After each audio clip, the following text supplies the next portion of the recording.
യുദ്ധപ്രഭാവം നമ്മെ ബാധിക്കുമ്പോൾ അതിനെ നേരിടാൻ നാം എവിടെ നിന്ന് തുടങ്ങണം? നമുക്ക് നോക്കാം. Where do war effects hit first? How can we overcome them and where to begin?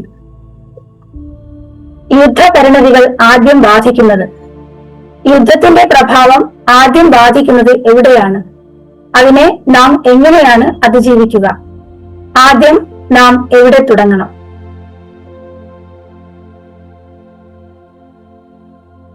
എല്ലാവർക്കും നമസ്കാരം. ഇന്നത്തെ സുഭാഷിതം യുദ്ധത്തിന്റെ പരിണതികൾ നമ്മെ ബാധിക്കുന്ന സമയത്ത് നാം എവിടെ നിന്ന് തുടങ്ങണം എന്നാണ്. അപ്പൊ 2 ദിവസങ്ങളിലായിട്ട് നമ്മൾ എന്തുകൊണ്ട് യുദ്ധം ഉണ്ടാകുന്നു, എവിടെ നിന്നാണ് യുദ്ധം ആരംഭിക്കുന്നത്, യുദ്ധം ഉണ്ടാക്കുന്ന ബുദ്ധിമുട്ടുകൾ എവിടെയൊക്കെയാണ് എന്നൊക്കെ നമ്മൾ മനസ്സിലാക്കിയിരുന്നു. അപ്പൊ ഇന്ന് അതില് യുദ്ധം ഉണ്ടാകുന്ന സമയത്ത് എവിടെയാണ് അത് ആദ്യം ബാധിക്കുന്നത്, എത്തിച്ചേരുന്നത്, അതുപോലെ അതിനെ നേരിടാനായിട്ട് നമ്മൾ എന്തെല്ലാം മുൻകരുതലുകൾ അല്ലെങ്കിൽ എവിടെയെല്ലാമാണ് നമ്മൾ തയ്യാറാവേണ്ടത് എന്നുള്ളതിനെ കുറിച്ചാണ് നമുക്ക് നോക്കാം. അപ്പൊ ആദ്യത്തെ ചോദ്യം ഇങ്ങനെയാണ് തുടങ്ങുന്നത്: യുദ്ധത്തിന്റെ പ്രഭാവം ആദ്യം ബാധിക്കുന്നത് എവിടെയാണെന്നുള്ളതാണ്.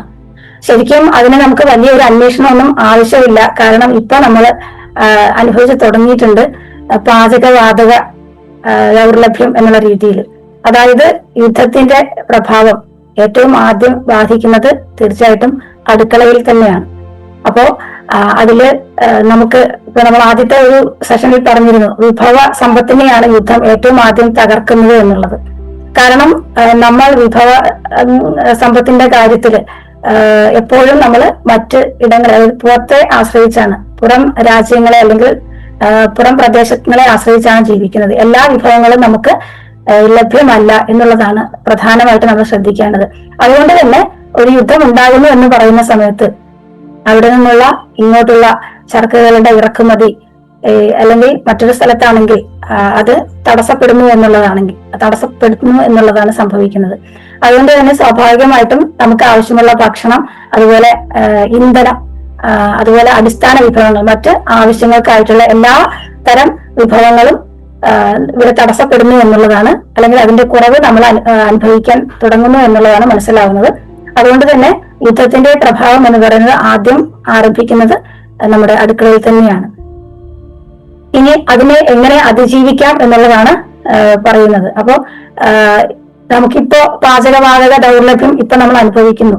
ഇപ്പൊ നമ്മൾ ആലോചിക്കുകയാണ് ഇതിനെങ്ങനെ അതിജീവിക്കാം എന്നുള്ളത്. ശരിക്കും പറഞ്ഞു കഴിഞ്ഞാൽ അങ്ങനെയല്ല അത് ചിന്തിച്ചു തുടങ്ങേണ്ടെന്നുള്ളതാണ് ഒളിമ്പസ് ഒരുപാട് കാലമായിട്ട് പറയുന്നത്. ഒരു പ്രോ ആക്ഷൻ നമ്മൾ എടുത്തു തുടങ്ങണം എന്നുള്ളത് എത്രയോ കാലമായിട്ട് പറയുന്നുണ്ട്. അതായത് ഇങ്ങനെ ഒന്ന് സംഭവിക്കാൻ തുടങ്ങുന്നുണ്ട്, അല്ലെങ്കിൽ സംഭവിക്കാനുള്ള എല്ലാ സാധ്യതകളും കാണുന്നുണ്ട്. അതുകൊണ്ട് തന്നെ നമ്മൾ അതിനുള്ള ഒരുക്കങ്ങൾ മുന്നേ തുടങ്ങേണ്ടിയിരിക്കുന്നു എന്നുള്ളതാണ്. അപ്പൊ ഇക്കോ വില്ലേജ് എന്നുള്ളൊരു പദ്ധതിയൊക്കെ നമ്മൾ മുന്നോട്ട് വെച്ചിട്ടുള്ളത് തീർച്ചയായിട്ടും ഈ ഒരു സാഹചര്യത്തെ മുന്നേ കണ്ടുകൊണ്ടാണ്. ഇങ്ങനെ ഒരു സാഹചര്യം വരുന്ന സമയത്ത് ഏറ്റവും ലളിതമായി നമ്മുടെ പ്രാദേശികമായിട്ടുള്ള നമ്മുടെ വിഭവങ്ങൾ ഉപയോഗിച്ചുകൊണ്ട്, അപ്പൊ പ്രാദേശികമായിട്ട് നമ്മുടെ വിഭവങ്ങൾ ഉപയോഗിച്ചുകൊണ്ട് എന്ന് പറയണമെങ്കിൽ പ്രാദേശികമായി നമ്മൾ ജീവിക്കുന്ന ഇടത്ത് നമുക്ക് ആവശ്യമുള്ള വിഭവങ്ങൾ ലഭ്യമായിരിക്കണം എന്നുള്ളത്, അല്ലെങ്കിൽ ലഭ്യമായിരിക്കുന്ന ഒരു സാഹചര്യത്തെ നമ്മൾ തയ്യാറാക്കിയിരിക്കണം എന്നുള്ളതാണ്. അതില്ലാതെ വരുമ്പോഴാണ് നമുക്ക് വലിയ പ്രതിസന്ധികളെ അഭിമുഖീകരിക്കേണ്ടി വരുന്നത്. അതുകൊണ്ട് തന്നെ ആദ്യം നമ്മൾ ഇത്തരം യുദ്ധങ്ങൾ ഇപ്പൊ ഉണ്ടായിക്കഴിഞ്ഞും ഇനിയെങ്കിലും നമ്മൾ അതിന്റെ മൂർധന്യാവസ്ഥയിലേക്ക് യുദ്ധം എത്തിച്ചേരുന്നതിന് മുമ്പ് തന്നെ തീർത്തും നമുക്ക് വിഭവങ്ങൾ ലഭ്യമല്ല എന്നുള്ളൊരു അവസ്ഥയിലേക്ക് എത്തുന്നതിന് മുമ്പ് തന്നെ വിഭവങ്ങളെ സ്വയം പര്യാപ്തമാക്കുക എന്നതിലേക്ക് നമ്മൾ എത്തിച്ചേരേണ്ടതാണ്. അപ്പോൾ വിഭവങ്ങളെ സ്വയം പര്യാപ്തമാക്കുക, അല്ലെങ്കിൽ വിഭവ സമ്പത്തിൽ സ്വയം പര്യാപ്തമാവുക എന്നുള്ളതാണ് നമ്മുടെ ഇതിൽ ഏറ്റവും ആദ്യം എടുക്കേണ്ട ഒരു അതിജീവന മാർഗം എന്നുള്ളതാണ്. അപ്പോൾ അതിലേക്ക് നമ്മൾ എത്തിച്ചേരുക എന്നുള്ളതാണ്. ഇപ്പോ പലതരം സ്റ്റൗകൾ, അതായത് പിന്നെ സിലിണ്ടർ, ഗ്യാസ് സിലിണ്ടർ, ഇതിന് പകരമായിട്ട് പലതരം പിന്നെ വിറകുകൾ ഉപയോഗിച്ചുള്ള പലതരം സ്റ്റൗകൾ ഇറങ്ങി തുടങ്ങിയിട്ടുണ്ട് മാർക്കറ്റിൽ. എന്ന് വെച്ചാൽ ഇറങ്ങി തുടങ്ങി എന്നുള്ളതല്ല, അവരിത് മുന്നേ പ്രിപ്പയർ ചെയ്ത് വെച്ച് ഇപ്പോ നമ്മൾ അന്വേഷിക്കുന്ന സമയത്ത് അതിന്റെ ഇത് കഴിഞ്ഞു എന്നുള്ളതാണ് പറയുന്നത്. അത് ഇനി നമ്മൾ പുതിയതായിട്ട് ഓർഡർ കൊടുക്കണം എന്നുള്ളതാണ് പറയുന്നത്. എന്ന് വെച്ചാൽ അത് എല്ലാവർക്കും അല്ലെങ്കിൽ പലർക്കും ഇത് മുന്നേ അറിയാവുന്ന ഒരു കാര്യമാണ്, ഇങ്ങനൊരു സംഭവം ഉണ്ടാകുമെന്നുള്ളത്. അപ്പൊ നമ്മളത് പൊതുജനങ്ങൾ അത് ആദ്യം മനസ്സിലാക്കി അതിന് തയ്യാറാവേണ്ടിയിരുന്നു എന്നുള്ളതാണ് മനസ്സിലാവുന്നത്. അതുപോലെ ഇപ്പൊ ഈ സ്റ്റൗ എല്ലാം ഉണ്ടാക്കുന്നത് ശരിക്കും പറഞ്ഞു കഴിഞ്ഞാൽ ലളിതമായിട്ടുള്ള സാങ്കേതിക വിദ്യ ഉപയോഗിച്ചുകൊണ്ടാണ്. അതായത് വളരെ കോംപ്ലിക്കേറ്റഡ് ആയിട്ടല്ലാതെ നമുക്ക് ഇപ്പോ നിലവിൽ ലഭ്യമായിട്ടുള്ള ഇലക്ട്രിസിറ്റിയോ അല്ലെങ്കിൽ മറ്റ് നമ്മൾ മുന്നേ ഉപയോഗിച്ചുകൊണ്ടിരുന്ന വിറക് അല്ലെങ്കിൽ മറ്റങ്ങനെ എന്തെങ്കിലും സാധനങ്ങൾ ഉപയോഗിച്ചുകൊണ്ടുള്ള നിലവിൽ ലഭ്യമായിട്ടുള്ള വിഭവങ്ങൾ ഉപയോഗിച്ചുകൊണ്ടുള്ള ഒരു രീതിയാണ് അവലംബിക്കുന്നത്. അപ്പോൾ ലളിതവും അനുയോജ്യവുമായ സാങ്കേതിക വിദ്യകൾ ഉപയോഗിച്ച് തുടങ്ങുക എന്നുള്ളതാണ് അതിജീവനത്തിന് എങ്ങനെ അതിജീവിക്കാം എന്നുള്ളതിനുള്ള അടുത്ത ഒരു പോംവഴിയായിട്ട് പറയുന്നത്. അതുപോലെ തന്നെ നമുക്ക് ഏറ്റവും കൂടുതൽ വിഭവങ്ങളുടെ സമ്പത്ത് കുറയുന്നതിന്റെ ഒരു പ്രധാന കാരണം ഞാൻ മുന്നേ സൂചിപ്പിച്ചു. അതായത് നമ്മളെല്ലാത്തിനും മറ്റ് പുറത്തുള്ള സോഴ്സസിനെ ആശ്രയിക്കുന്നു എന്നുള്ളതാണ്. ഇപ്പൊ നമ്മൾ കഴിക്കുന്ന അരി അല്ലെങ്കിൽ മറ്റെന്ത് സാധനങ്ങൾ എടുത്താലും ഒന്നും നമ്മുടെ നാട്ടിൽ അല്ലെങ്കിൽ നമുക്ക് കയ്യെത്തും ദൂരത്തുള്ളതല്ല. എല്ലാം മറ്റെവിടെ നിന്നോ ഇവിടേക്ക് എത്തിച്ചേരുന്നതാണ്. അപ്പോൾ മാർക്കറ്റിനെ ആശ്രയിച്ചുള്ള ഒരു ഇക്കോണമി ഡെവലപ്പ് ചെയ്ത് വന്നതുകൊണ്ട് തന്നെ നമുക്കത് അതിന്റെ ഒരു ലഭ്യത കുറവ് വന്നു കഴിഞ്ഞാൽ ഉടനെ എന്ത് ചെയ്യണം എന്നുള്ളത് നമുക്കറിയില്ല. അപ്പൊ പുറത്തുള്ള സംവിധാനങ്ങളെ ആശ്രയിക്കുന്നത് കുറയ്ക്കുക എന്നുള്ളതാണ് അടുത്തതായിട്ട് നമുക്ക് ചെയ്യാനുള്ളത്. അപ്പൊ ഇത്തരം കാര്യങ്ങൾ നമ്മൾ ശ്രദ്ധിക്കുകയാണെങ്കിൽ യുദ്ധത്തെ ഒരു പരിധിവരെ അല്ലെങ്കിൽ അടുക്കളയെ ബാധിക്കുന്നത് മറ്റ് സൗകര്യങ്ങളെ ബാധിക്കുന്നതൊക്കെ നമുക്ക് ഒരു പരിധിവരെ നേരിടാൻ, അങ്ങനെ ബാധിക്കുന്ന സമയത്ത് അതിനെ നേരിടാൻ സാധിക്കും എന്നുള്ളതാണ് പറയുന്നത്. ഇനി ഇത് നമ്മൾ എങ്ങനെ എവിടെ തുടങ്ങണം എന്നുള്ളതാണ് പറയുന്നത്.